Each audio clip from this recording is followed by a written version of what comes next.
भारत में दशहरा या विजयादशमी एक महत्वपूर्ण पर्व माना जाता है। भारत की संस्कृति व परंपरा से जुड़ा ये पर्व वीरता के पूजन एवं शौर्य के पराक्रम का दिवस भी है। आश्विन महीने की शुक्ल दशमी तिथि को आयुध पूजा का पर्व हिंदुओं द्वारा मनाया जाता है। हिंदुओं में वीरता का प्रतीक ये पर्व बड़े ही धूमधाम से मनाया जाता है। ये पर असत्य पर सत्य की विजय का प्रतीक है। कहते हैं कि अयोध्यानरेश राजा राम ने इसी दिन असत्य अनाचारी रावण का वध कर उस पर विजय प्राप्त की थी।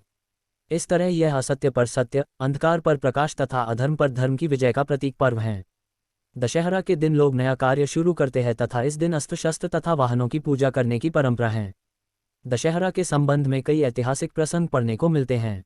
कहा जाता है पुराने जमाने में राजाओं द्वारा इसी दिन शस्त्रों की पूजा करके युद्ध के लिए प्रस्थान किया जाता था।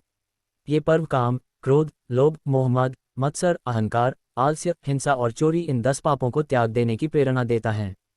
बताते हैं कि दशहरा शब्द की उत्पत्ति दश और अहन से हुई है। इस त्योहार के प्रचलन के संबंध में कई मान्यताएं बताई जाती हैं।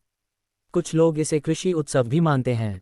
दशहरे के अवसर पर कृषक अपने अनाज को घर लाता है तथा अपने आराध्य का पूजन कर प्रसन्नता जाहिर करता है।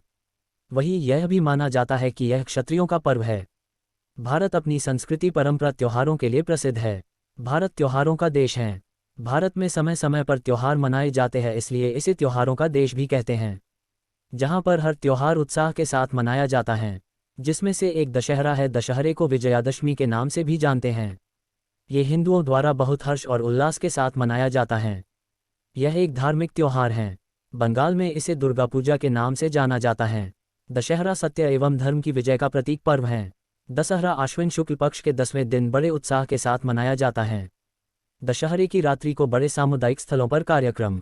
सबसे पवित्र हिंदू ग्रंथ रामायण में उल्लेखित है कि एक शक्तिशाली योद्धा रावण को मारने के लिए राम ने मां दुर्गा का आशीर्वाद प्राप्त करने के लिए पवित्र मन से प्रार्थना की थी और 10वें दिन रावण का वध कर दिया। आज भी लोग इस अवसर पर रावण के पुतले को जलाते हैं। इस अवसर पर लोग 9 दिनों तक व्रत रखते हैं और 9 दिन देवी माता दुर्गा के अलग अलग 9 रूपों की पूजा की जाती है। हर जगह रोशनी रहती है। पूरी रात लोग रामलीला, मेला, गरबा आदि देखते हैं और कार्यक्रमों का लोग बड़े ही भक्ति भाव से आनंद प्राप्त करते हैं। देवी दुर्गा के 9 दिनों को नवरात्रि कहा जाता है। 10वें दिन दशहरा होता है। ये बुराई पर अच्छाई की जीत का संदेश देता है। दशमी तिथि दशहरे का अंतिम दिन होता है, जिसे विजयादशमी के रूप में मनाते हैं।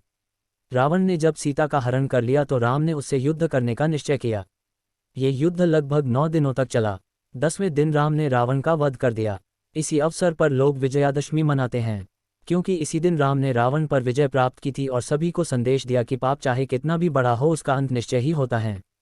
इसी कारण हमें कभी असत्य और अधर्म का साथ नहीं देना चाहिए।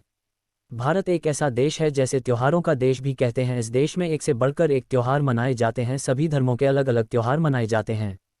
दशहरा हिंदू धर्म के महत्वपूर्ण त्योहारों में से एक है। दशहरा हर साल दीपावली से 15 दिन पहले आता है। दशहरे का इंतजार लंबे समय से रहता है। यह उत्सव बहुत ही महत्वपूर्ण होता है। इस उत्सव का आनंद लेने के लिए विद्यालयों में भी अवकाश रखा जाता है। दशहरे को बुराई पर अच्छाई की विजय का प्रतीक मानते हैं। दशहरा शब्द 2 शब्दों से मिलकर बना है, जिसमें दश और हरा है, जिनका शाब्दिक अर्थ 10 सिर वाले की हार यानी नहीं राजा रावण की हार का प्रतीक है। इस त्योहार के अवसर पर हिंदू धर्म के लोग रावण के विशाल पुतले को जलाते हैं और इस त्योहार को मनाते हैं। इस त्योहार से कई कथाएं प्रचलित हैं, पर एक जो हार को मनाने का प्रमुख कारण भगवान राम की रावण पर विजय ही है। इसी दिन भगवान राम ने रावण का वध किया था।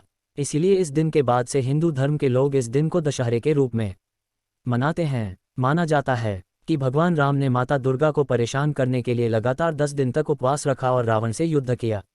10वें दिन जब भगवान राम और रावण का युद्ध हुआ तो माता दुर्गा ने प्रसन्न होकर भगवान राम को आशीर्वाद दिया और भगवान राम ने इस युद्ध को जीता और जीतकर माता दुर्गा की पूजा अर्चना की। इसके बाद हर साल हम इस दिन को दशहरे के रूप में मनाते हैं और 9 दिन का उपवास रखने के बाद 10वें दिन माता दुर्गा की पूजा अर्चना करते हैं और भगवान राम का अनुसरण करते हैं। ऐसे दिन रामलीला का विशाल मेला भी भरा जाता है। इस विशाल मेले के लोग रावण के पुतले को जलाते हैं और अपनी प्रस्तुति देते हैं। कई प्रकार के कार्यक्रम करते हैं। कई लोग भगवान राम बनते हैं और रावण का वध करते हैं। इस प्रकार इस त्योहार को बड़ी धूमधाम के साथ मनाया जाता है।